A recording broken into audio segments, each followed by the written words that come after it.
Sometimes they mislead you with the truth or fragments of the truth. Use anger and negativity to engage you. And it's so much noise and misinformation that it sometimes feels easier to just switch off.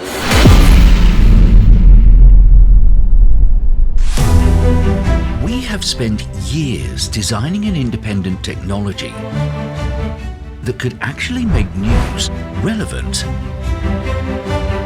and reliable.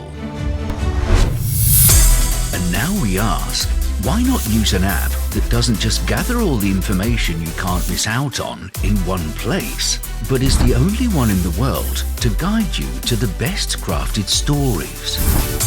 Why not use an app that doesn't simply tell you what's trustworthy, but explains all the reasons why in detail,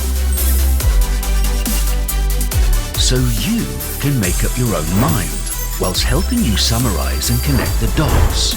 We introduce you to Beehive News, rebuilding trust in information. Join the news revolution. Why not?